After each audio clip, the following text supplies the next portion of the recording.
ചില സിനിമകൾ സെറ്റ് ചെയ്യുന്ന അറ്റ്മോസ്ഫിയർ ഉണ്ട്. സോ ആ ഒരു അറ്റ്മോസ്ഫിയറിലോട്ട്, ആ ഒരു വേൾഡിലോട്ട് നമ്മളെ വിളിച്ചുകൊണ്ട് പോകും.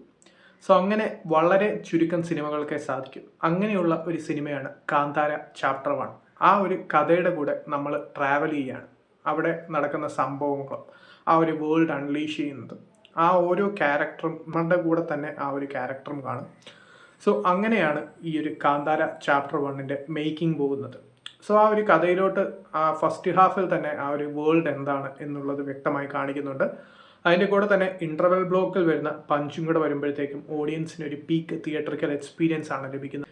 തിയേറ്ററിക്കൽ എക്സ്പീരിയൻസുകളുടെ ഒരു അയ്യരുകളി എന്ന് തന്നെ പറയാം. കാരണം വളരെ പീക്കായിട്ടുള്ള ഗംഭീരമായിട്ടുള്ള ക്ലൈമാക്സ് ആണ് ഈ ഒരു മൂവി തന്നിരിക്കുന്നത്. ബിങ്ങും ഈ ഒരു സിനിമയിലെ സിനിമാറ്റോഗ്രഫി എടുത്തു പറയേണ്ട ഒന്നാണ്. ഒരു സെക്കൻഡ് ഹാഫിൽ വരുന്ന മെയിൻ ആക്ഷൻ കൊറിയോഗ്രഫിയുടെ ആ ഒരു സിനിമാറ്റോഗ്രഫി എടുത്തു പറയേണ്ട ഒന്നാണ്. ആക്ഷൻ കൊറിയോഗ്രഫിയുടെ ആ ഒരു പീക്ക് തിയേറ്ററിക്കൽ എക്സ്പീരിയൻസിലോട്ട് കൊണ്ടുപോകാൻ ഈ ഒരു പ്രൊഡക്ഷൻ ഡിസൈനും അതിൻ്റെ കൂടെ തന്നെ ഈ ഒരു സിനിമാറ്റോഗ്രഫിയും ആക്ഷൻ സീക്വൻസസും ഒക്കെ തന്നെയാണ് എടുത്തു നിൽക്കുന്നത്. ഋഷഭ് ഷെട്ടിയുടെ പെർഫോമൻസ് എടുത്തു പറയേണ്ട ഒന്നാണ്.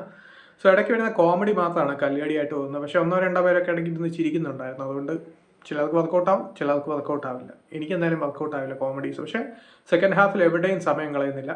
നല്ല രീതിയിലുള്ള ഒരു തിയേറ്ററിക്കൽ എക്സ്പീരിയൻസ് നൽകുന്നുണ്ട്. തീർച്ചയായിട്ടും കണ്ടു നോക്കേണ്ട ഒരു മൂവിയാണ്.